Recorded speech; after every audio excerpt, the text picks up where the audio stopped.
Tetapi Roh dengan tegas mengatakan bahwa di waktu-waktu kemudian ada orang yang akan murtad lalu mengikuti roh-roh penyesat dan ajaran setan-setan. Jadi sejak iblis berhasil menjatuhkan Adam dan Hawa ke dalam dosa, iblis melanjutkan kejahatannya, yakni merasuki Kain untuk membunuh adiknya Habel. Perhatiin kronologi peristiwa pembunuhan pertama di dunia ini.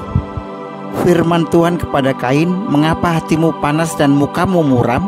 Apakah mukamu tidak akan berseri jika engkau berbuat baik? Tetapi jika engkau tidak berbuat baik, dosa sudah mengintip di depan pintu. Ia sangat menggoda engkau."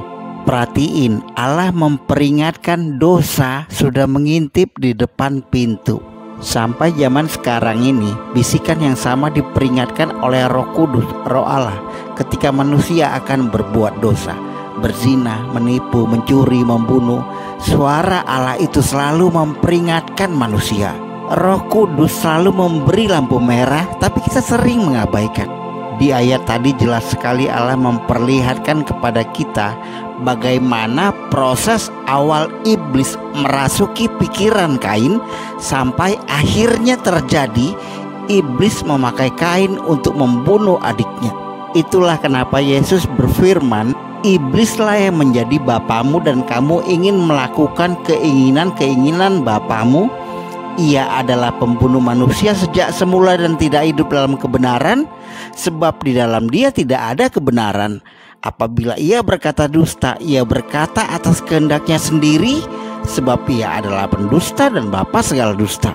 Inilah pembunuhan pertama di dunia, mendatangkan kutuk Allah yang kedua kepada iblis. Ingat, kutuk pertama Allah kepada iblis adalah ketika iblis menipu Adam dan Hawa di Taman Eden. Dan kutuk yang kedua inilah yang menjadikan iblis pelarian, pengembara, atau bahasa lebih umum, hantu yang bergentayangan. Ingat, Kain hanyalah tubuh yang dipakai sebagai alat, sama seperti iblis masih memakai manusia sekarang sebagai alat kejahatannya. Pelaku utamanya sebenarnya iblis di balik layar. Dengarin kutuk Allah ini. "Maka sekarang terkutuklah engkau, terbuang jauh dari tanah yang mengangakan mulutnya untuk menerima darah adikmu itu dari tanganmu. Apabila engkau mengusahakan tanah itu, maka tanah itu tidak akan memberikan hasil sepenuhnya lagi kepadamu. Engkau menjadi seorang pelarian dan pengembara di bumi." Dikutuk sebagai pelarian dan pengembara ini memberi arti si iblis tidak akan punya tempat tinggal permanen di bumi. Artinya, kutuk inilah yang menyebabkan iblis mengembara, bergentayangan, berpindah dari satu tubuh ke tubuh lainnya, dari satu tempat ke tempat lainnya. Itu sebabnya dia disebut roh yang tersesat, gak tahu jalan pulang kemana karena dia telah dikutuk. Dengan terbuang jauh dari tanah, jelas berarti bahwa dia dikeluarkan dari daerah sekitar Taman Eden. Dan kutukan yang pertama kepada Adam dan Hawa sudah berlaku atas bumi sebelumnya dan menjadi lebih berat bagi Kain karena tanah bumi tidak akan memberikan hasilnya walaupun dia menggarapnya. Perhatiin perkataan Kain. Kain takut dibunuh karena diusir Allah dari hadapannya. "Engkau menghalau aku sekarang dari tanah ini, dan aku akan tersembunyi dari hadapanmu, seorang pelarian dan pengembara di bumi. Maka barang siapa yang akan bertemu dengan aku, tentulah akan membunuh aku." Kenapa Kain begitu kedengaran ketakutan dibunuh? Dosa. Akibat perbuatan dosa akan selalu melahirkan ketakutan. Tiap orang berbuat dosa, apa aja, dosa itu nempel menuduh kita di dalam hati kita.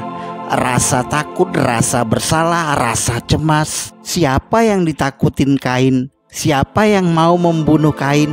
Tentang ini banyak memunculkan spekulasi orang-orang yang tidak memahami hikmat Alkitab, seolah sudah ada manusia lain diciptakan selain Adam dan Hawa, sehingga Kain takut dibunuh orang-orang lain. tidak ada manusia ciptaan yang lain. Manusia pertama kan yang ada Adam, Hawa, melahirkan Kain dan Habel. Cuma ada 4 saat itu. Setelah Habel mati baru lahir Set dan anak-anak Adam dan Hawa lainnya. Jadi kenapa Kain sampaikan tentang dia takut dibunuh? Yang ia adalah Kain merasa takut karena dosa itu. Dosa Kain menciptakan ketakutannya sendiri. Sama seperti Adam dan Hawa takut dan bersembunyi dari Allah, menyadari mereka telanjang di Taman Eden ketika berdosa. Itulah apa yang firman Tuhan ingin sampaikan kepada kita. Kain merasa takut karena dosa. Dosa yang membuatnya terpisah dari hadirat Allah. Setiap orang yang terpisah dari hadirat Allah, hidupnya tidak akan tenang, cemas, gelisah, ada kekosongan di relung hati. Lalu Kain pergi dari hadapan Tuhan dan ia menetap di tanah Nod di sebelah timur Eden. Kata tanah Nod ini berasal dari bahasa Ibrani yang berarti pengembara. Hal ini memberikan gambaran jauh dari hadirat Tuhan, berarti menjadi buronan yang mengembara di padang gurun, tempat yang penuh kegelisahan tanpa kedamaian. Gambaran seorang pelarian itu ialah kosong, cemas, gelisah, sepi, dan hampa, silih berganti di relung hati.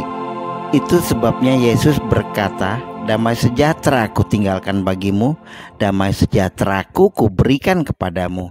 Dan apa yang ku berikan tidak seperti yang diberikan oleh dunia kepadamu. Janganlah gelisah dan gentar hatimu.